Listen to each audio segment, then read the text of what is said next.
आणि आता बातमी आहे नागपुरातून। नागपूरमध्ये बर्ड फ्लूचा कहर पाहायला मिळतोय। 3000 कोंबड्यांना मारून पुरण्यात आलेला आहे।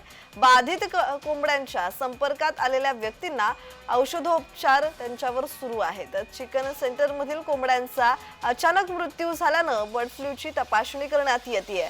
ताजबाग परिसरात बर्ड फ्लू झाल्याचं निष्पन्न झालेलं आहे। मनपाच्या आरोग्य विभागानं प्रतिबंधात्मक उपाययोजना सुरू केल्या, तर 3000 कोंबड्यांना मारून पुरण्यात आलंय, तर 180 अंडी आणि 1000 किलोचे खाद्य नष्ट करण्यात आलंय।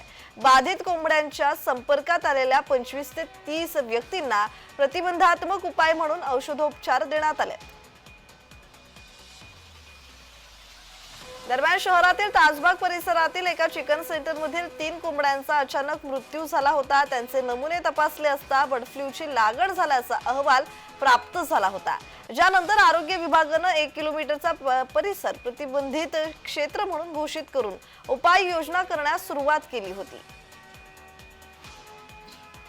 दरम्यान नागपुरातून बातमी। नागपूरमध्ये बर्ड फ्लूचा कहर, तर 3000 कोंबड्यांना मारून पुरण्यात आलंय। बाधित कोंबड्यांच्या संपर्कात आलेल्या व्यक्तींना औषधोपचार देण्यात आलेले आहेत। आणि या संदर्भात अधिकची माहिती देत आहेत आमचे प्रतिनिधी हितेश मेश्राम। हितेश, या संदर्भातला अधिकचा तपशील।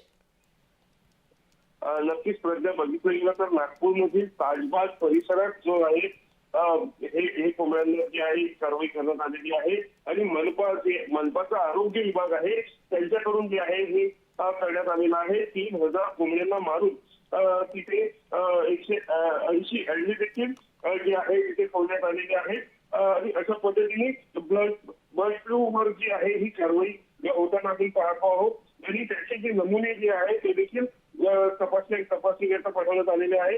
आणि अशा पद्धतीची खबरदारी जी आहे ती मनपा आरोग्य विभागाकडून नागपूरमध्ये जी आहे घेण्यात आल्याचं आपल्याला पाहायला मिळत आहे। जी, धन्यवाद हितेश, तुम्ही दिलेल्या माहितीसाठी।